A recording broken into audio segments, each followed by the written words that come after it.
Welcome to my YouTube channel accounts math. तो दोस्तों आज की इस वीडियो में हम सीखने वाले हैं कि हम त्रिज्य खंड का क्षेत्रफल कैसे निकाल सकते हैं। तो टाइम को ज्यादा वेस्ट नहीं करते, चलते अपनी वीडियो में। तो देखिए यहाँ पर आपको एक वृत्त दिखाई दे रहा होगा जिसको इंग्लिश में हम क्या बोलते हैं, सर्कल।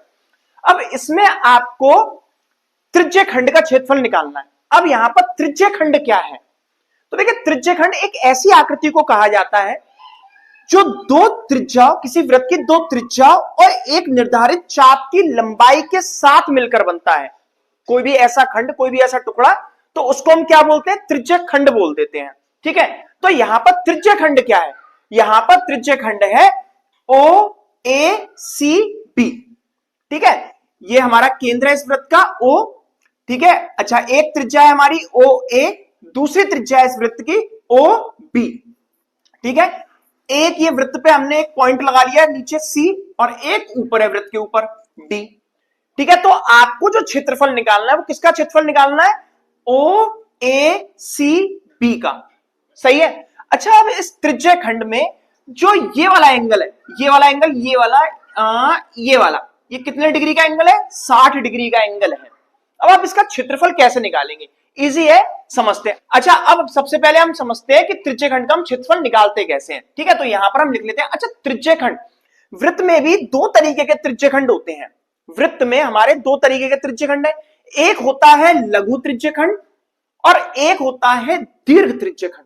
सही है। अब दीर्घ त्रिज्य खंड कौन सा है इनमें? इसमें दीर्घ त्रिज्य खंड देखिए ये वाला है, ये हमारा वृत्त हो गया, ये केंद्र हो गया ओ। ठीक है, ओ हमारा केंद्र हो गया। एक त्रिज्या ऐसे गई है जिसको हमने ओ ए नाम दे दिया, एक त्रिज्या ऐसे गई है जिसको हमने नाम दे दिया क्या? O B. सही है। अब दीर्घ त्रिज्य खंड बोला है उसने, तो दीर्घ त्रिज्य खंड हमारा क्या होगा? दीर्घ त्रिज्य खंड होगा हमारा ओ ए डी बी। ये हो गया हमारा दीर्घ त्रिज्य खंड। और लघु त्रिज्य खंड क्या होगा हमारा? ये वाला हमारा लघु त्रिज्य खंड हो जाएगा, जो कि 60 डिग्री एंगल क्रिएट कर रहा है त्रिज्याओं के साथ मिलकर। ओ ए सी बी, ये हो गया हमारा लघु त्रिज्य खंड। ठीक, तो सबसे पहले हम निकालते हैं इस लघु त्रिज्य खंड का क्षेत्रफल कैसे निकाला जाता है, उसको समझते हैं। तो यहां पर हम लिख लेते हैं लघु त्रिज्य खंड, लघु त्रिज्य खंड ओ ए सी बी, लघु त्रिज्य खंड ओ ए सी बी का क्षेत्रफल। फॉर्मूला क्या होता है इसका? फॉर्मूला होता है theta upon 360 degree multiply pi r square. ठीक, वृत्त के क्षेत्रफल का फॉर्मूला पाई आर स्क्वायर होता है। अब यहां पर आ गया थीटा अपॉन में 360, क्योंकि जो है पूरा सर्कल है, कंप्लीट एंगल जिसे हम बोलते हैं संपूर्ण कोण, वो होता है हमारा 360 डिग्री का संपूर्ण कोण। यहां से शुरुआत करी, ये घूम के आप यहीं पर ही आ गए, कंप्लीट एंगल यानी कि संपूर्ण कोण। लेकिन अब यहां पर थीटा की जगह आप कौन सा एंगल रखेंगे? थीटा उसने हमें दिया है, कितना है? 60 डिग्री, तो यहां पर हम 60 रखेंगे। सही है। और नीचे 360 है भाई, टोटल तो नीचे रखा जाएगा, तो थीटा है हमारा 60 डिग्री, वैल्यू रख लेते हैं। अच्छा अपॉन में 360 डिग्री मल्टीप्लाई, अच्छा पाई की जगह पाई का मान या तो 3.14 या 22/7, तो यहां पर हम रख लेते हैं 22/7। सही है।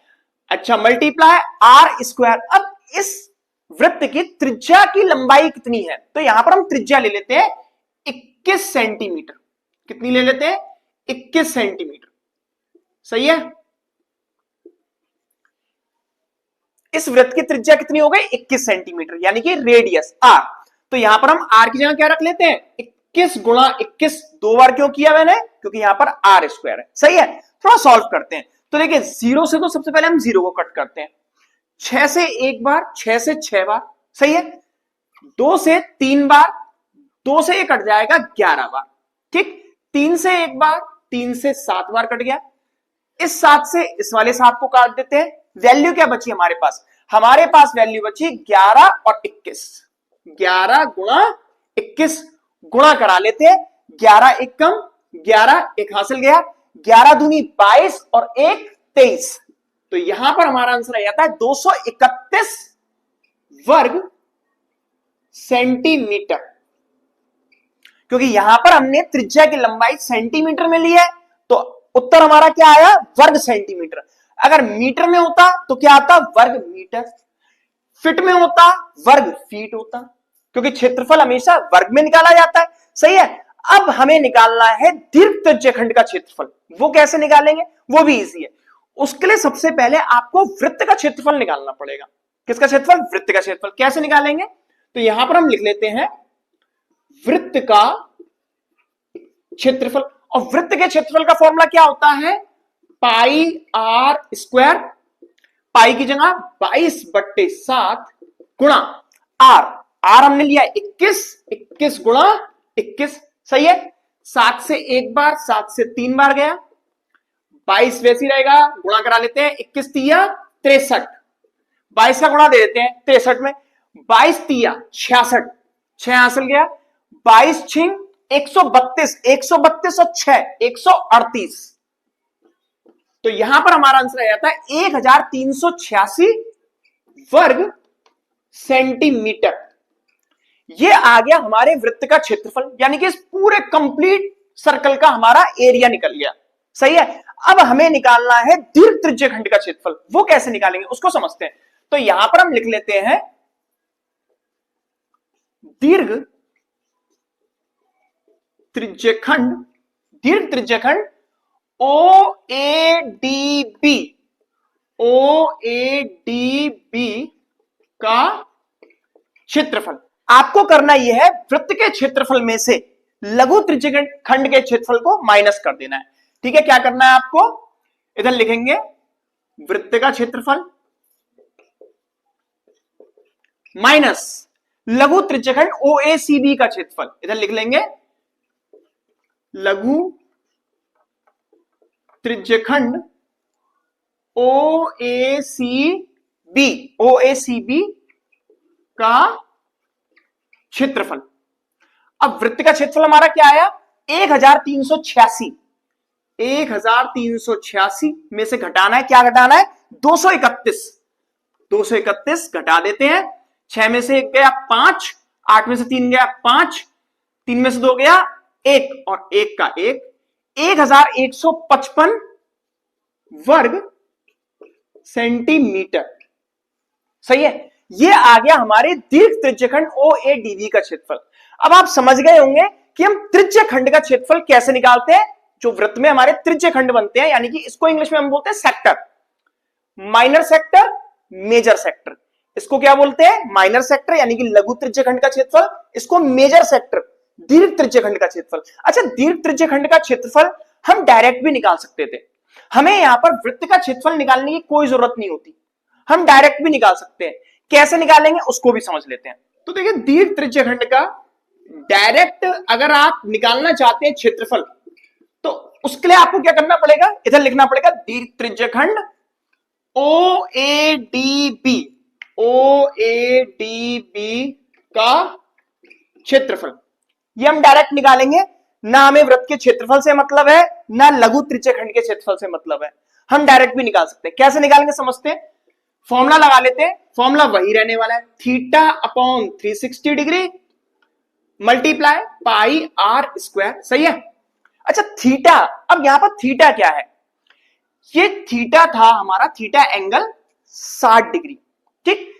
कंप्लीट एंगल कितने डिग्री का होता है, 360 डिग्री का। मतलब यहां से अगर हम चलना शुरू करते हो, यहां से आके हम यहीं पर ही रुक जाते, तो कितना एंगल बनता, 360 डिग्री। तो 60 डिग्री तो ये कवर हो ही गया।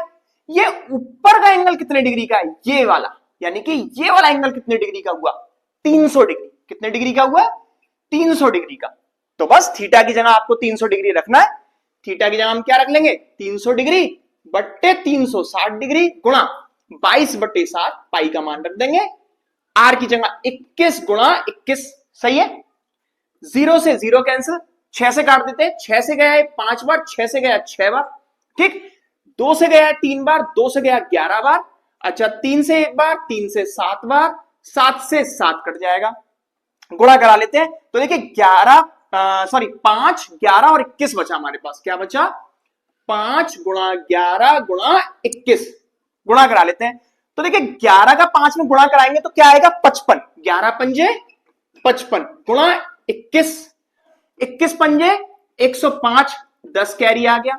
अच्छा 21 पंजे, वापस 105, 105 और 10, 115, 115। हमारा आंसर आ रहा है 1155 वर्ग सेंटीमीटर। अब आप ये देखिए, चाहे तो आप दीर्घ त्रिज्यखंड का क्षेत्रफल डायरेक्ट निकाल सकते हैं, तब भी आपका आंसर क्या आएगा 1155, या आप सबसे पहले वृत्त का क्षेत्रफल निकाल लीजिए और उस वृत्त के क्षेत्रफल में से लघु त्रिज्यखंड ओएसीबी का क्षेत्रफल को माइनस कर दीजिए, तब भी आपका आंसर सेम आने वाला है। तो अब आप दोनों ही तरीके से सीख गए हैं कि हम दीर्घ त्रिज्यखंड का क्षेत्रफल कैसे निकालते हैं और लघु त्रिज्यखंड का क्षेत्रफल कैसे निकालते हैं।